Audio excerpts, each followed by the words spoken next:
اعزاز صاحب، ٹرمپ یہ بھی کہہ رہے ہیں کہ اگر ایران اچھا برتاؤ کرے گا تو اس کو اپنی تعمیر نو کے لیے $300 ارب دیے جائیں گے۔ دیٹ مینس کہ ایران کو پہلے امریکہ کی وش لسٹ پوری کرنی ہوگی اور اس کے بعد ان کو $300 ارب ملیں گے۔ نہیں، دیکھیں بات یہ ہے کہ ایران کے پاس بہت سارے مواقع آ جائیں گے، اور یہ صرف امریکہ کی خیرات نہیں ہے جو ایران کو مل رہی۔ پہلی بات تو یہ ہے کہ ایران اپنا تیل اب آسانی سے سینکشنز کے بغیر بیچ سکے گا۔ کچھ لوگوں نے اندازہ لگایا ہے کہ ایک ہفتے میں وہ $1 ارب کما سکتا ہے خالی تیل بیچنے سے، ٹھیک ہے جی۔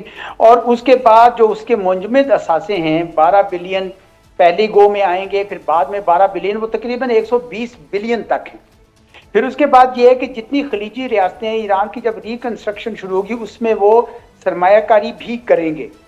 تو مجھے لگتا ہے کہ راستے جو ہیں وہ کافی زیادہ ایران کے لیے کھل جائیں گے۔ یہ امریکہ کی صرف خیرات سے نہیں ہوگا۔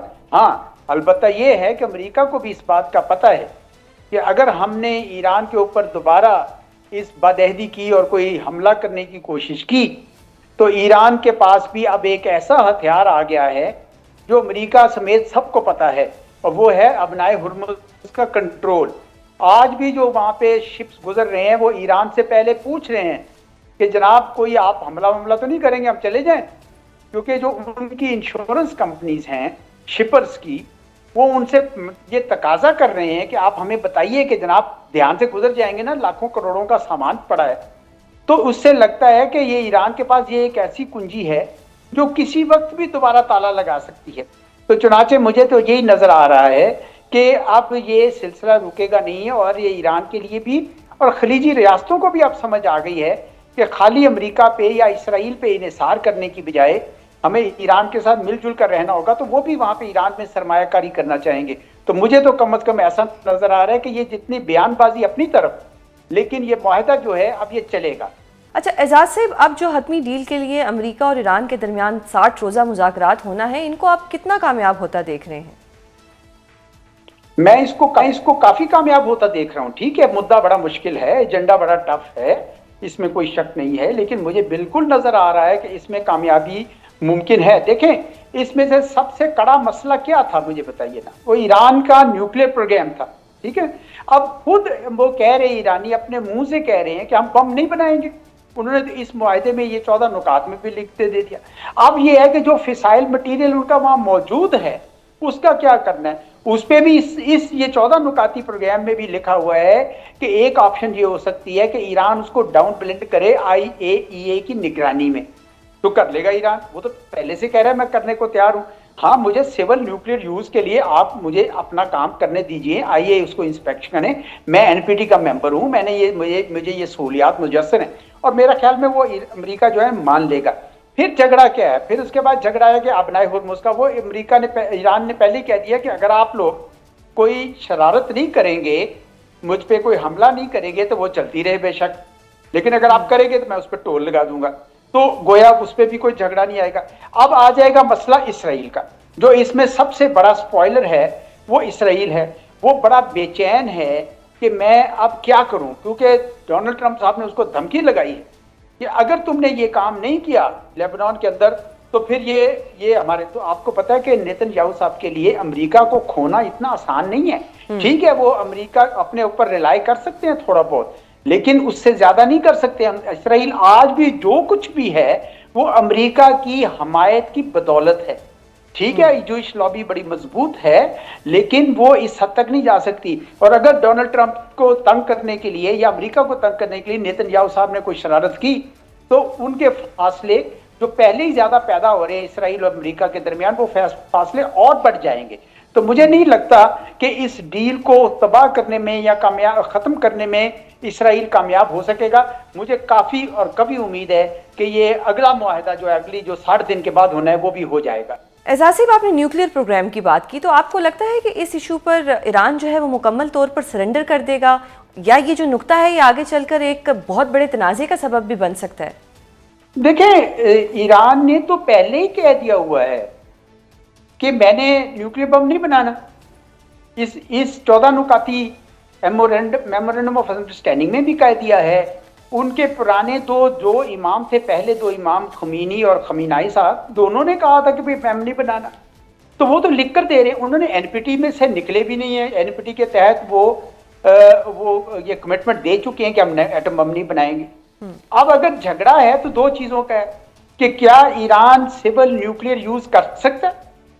تو آپ کو یاد ہوگا کہ صدر اوباما کے دور میں 2015 والی JCPOA، اس میں ایران کو یہ اجازت ملی تھی۔ میرا خیال ہے ایران کو اس دفعہ بھی یہ اجازت مل جائے گی کہ وہ اگر IAEA کی انسپیکشنز کے تحت یہ کرنا چاہے تو ایران کو اس کی اجازت مل جائے گی۔ پھر آخری نقطہ رہ جاتا ہے کہ انریچڈ یورینیم کا کیا کریں، وہ میں نے آپ سے پہلے عرض کر دیا کہ ڈاؤن بلینڈ کرنے کے لیے بھی ایران تقریباً تیار ہے، وہ ان 14 نکات میں بھی لکھ دیا۔ تو میں تو جس زاویے سے بھی دیکھوں بھی مجھے ایسا نظر آ رہا ہے کہ ایران کے لیے اب نیوکلیئر پروگرام کے اوپر اس طرح کی سختی نہیں ہوگی جس طرح کی ڈونلڈ ٹرمپ صاحب اپنی پہلی تقریروں میں بار بار کر رہے تھے۔ میں سمجھتا ہوں کہ مسئلہ وہ والا بھی حل ہو جائے گا۔ اچھا اعزاز صاحب، MOU پر بطور ثالث اب پاکستان نے بھی دستخط کیے ہیں، تو ایران اور امریکہ کے درمیان حتمی معاہدے کے حوالے سے قطر کے علاوہ پاکستان کا کردار کتنا اہم ہوگا؟ پاکستان کا کردار بہت اہم ہے، اور آپ نے دیکھا کہ پاکستان نے اس پہ دستخط کیے ہیں، اتنے مہینوں کی محنت جو ہے وہ رنگ لائی ہے، ایک کوئی چھوٹی بڑی کامیابی نہیں ہے، بہت بڑی کامیابی ہے، کیونکہ میں نے جس طرح پہلے آپ کے عرض کیا آپ کے پہلے سوال کے جواب میں کہ پورے خطے کی سیاست ایک نیا رخ لے رہی ہے، اور یہ کوئی چھوٹی ڈیولپمنٹ نہیں ہے جس کے اندر پاکستان ماشاءاللہ بیٹھا ہوا ہے بیچ میں، اور پاکستان نے جو کردار کیا وہ امن کے لیے کردار ادا کیا ہے۔ مجھے پتا ہے کہ ہمارے ہمسایہ ممالک بڑا ناراض تھا، امن کرنا جو ہے وہ ڈپلومیسی کی سب سے اچھی اور نیک شکل ہے، تو پاکستان کو میرا خیال میں ساری دنیا میں اس وقت بڑے اچھے الفاظ سے یاد کیا جا رہا ہے۔ اچھا، بہت سارے لوگ یہ پوچھتے ہیں، ممکن ہے شاید آپ بھی مجھ سے یہ سوال کریں کہ پاکستان کو کیا فائدہ ہوا اس کا آفٹر آل، تو میں آپ کو بتاؤں کہ 3 فوائد تو سرے دست ہو گئے فوراً ہی۔ پہلا تو یہ فائدہ ہوا کہ ایران جو انڈیا ہے، بھارت ہے، اس نے پچھلے کئی 10 سالوں سے تقریباً پاکستان کو مکمل طور پر سفارتی تنہائی کا شکار کرنے کے لیے کیمپین چلائی ہوئی تھی، اور اس کے دوران وہ پاکستان کا نام جوڑ رہا تھا ٹیررزم کے ساتھ، دہشت گردی کے ساتھ۔ آج کیا صورتحال ہے؟ آج اس کا سارا بیانیہ زمین بوس ہو چکا ہے، ملیا میٹ ہو گیا ہے، اور پاکستان بیچ میں بیٹھا ہے، اور پاکستان کا نام اب ٹیررزم پہ نہیں ہے، وہ امن کے ساتھ جڑ گیا۔ یہ بہت بڑی کامیابی۔ دوسری بڑی کامیابی ہمارے ساتھ یہ ہوئی ہے کہ جو ایران میں جو انڈیا کو جو جگہ ملی ہوئی تھی، اور آپ کو یاد ہے وہیں سے کلبھشن بھی آیا تھا، وہاں پہ BLA کے پاس بھی جگہ تھی، وہ ساری جگہ اب سکڑ جائے گی، اور ہمیں لگتا ہے کہ ایران اور پاکستان کے تعلقات میں بہت زیادہ اضافہ ہوگا، اچھا اضافہ ہوگا، تو وہ بھی پاکستان کے لیے جو میں کہتا ہوں خوشی کی خبر ہے۔ اور پھر اس کے بعد تیسرا امیڈیٹ فائدہ جو ہے وہ یہ ہے کہ ہمیں جو تیل کی ترسیل ہے، تیل کی قیمتیں کم ہونے سے جو اس وقت مہنگائی کا ایک بہت بڑا گرد و غبار اٹھا ہوا ہے، اس سے بھی ہمیں تھوڑی نجات ملے گی، آسانی ہو جائے گی۔ اب جو میڈیم ٹرم ہے، میڈیم ٹرم میں میں سمجھتا ہوں کہ ایران کے ساتھ ہمارے جو تعلقات ہیں، اب ایران میں ہونی ہے ریکنسٹرکشن۔ آپ کو پتا ہے $300 بلین کا ذکر بھی ہوا ہے، اور ریکنسٹرکشن ہونی، جب ریکنسٹرکشن ہوگی تو پاکستان کا تو بارڈر ساتھ ملتا ہے، تو پاکستان سے بہت سارا مٹیریل جا سکتا ہے، اور ایران سے ہمیں نیگوشیٹ کرنا چاہیے کہ کوئی ہمیں پریفرنشل ٹریٹمنٹ دی جائے اس سلسلے میں، تاکہ ہمارے لوگ جو ہماری کمپنیاں اس کی ریکنسٹرکشن میں بھرپور حصہ لے سکے، یہ ہمارے لیے بہت اچھا ہوگا۔